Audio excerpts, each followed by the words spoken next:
Okay तो friends, इस video में हम ये देखेंगे कि व्हाट इज़ पैराग्राफ्स और हम इन्हें किस तरह से इसे अपने HTML में यूज़ करते हैं। तो जो फाइल मैंने बना रखी थी प्रीवियस वीडियो में, मैं उसी को यूज़ करूँगा। मैं यहाँ आया, मैंने किया शिफ्ट और राइट क्लिक करूँगा। मैं यहाँ पर राइट क्लिक करने के बाद मैं इसे ओपन विद पे क्लिक करके नोटपैड से ओपन कर लूँगा। अच्छा, अब देखें हम पैराग्राफ्स क्यों बनाते हैं। हम यहाँ पर मैं सबसे पहले तो ये सारी हेडिंग्स हटा लूँगा।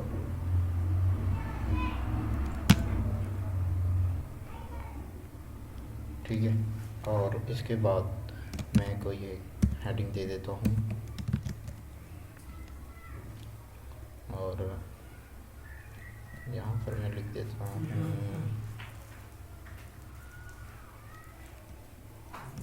Programming learner. ठीक है, और हेडिंग 1 का टैग क्लोज कर दूँगा।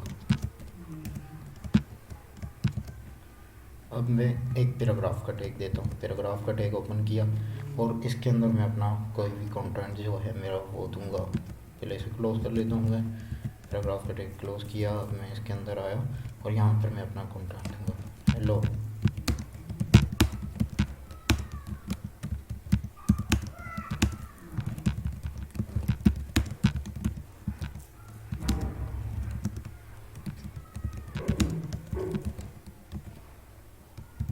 ठीक है, अब मैंने इसे Ctrl+S से सेव किया और ब्राउज़र पे आने के बाद जब मैं इसे रिफ़्रेश करूँगा तो ये देखिए, जो प्रोग्रामिंग लर्नर ये हेडिंग है और ये पैराग्राफ है।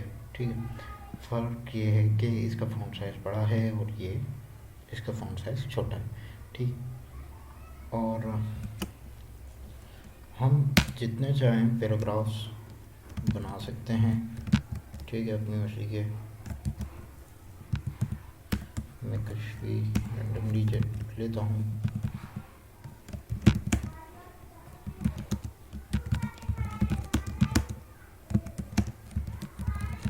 ठीक है, यहाँ तक मैंने Ctrl+S सेव किया। मैं यहाँ आऊँगा, रिफ़्रेश करूँगा तो आप देख सकते हैं कि दूसरा पैराग्राफ भी आ गया। अच्छा, जो भी पैराग्राफ आप जनरेट करेंगे तो दूसरे पैराग्राफ के अंदर आपको स्पेस मिलेगा। ठीक है, आप देख सकते हैं यहाँ ये स्पेस आ रहा है और हेडिंग के बाद भी स्पेस आ रहा था। ठीक है, ये कहलाते हैं block level elements. Block level elements क्या होते हैं और इनलाइन एलिमेंट्स क्या होते हैं, हम ये आगे चल के देखेंगे। तो फ्रेंड्स, आज की वीडियो में इतना ही, बाकी हम नेक्स्ट वीडियो में देखेंगे।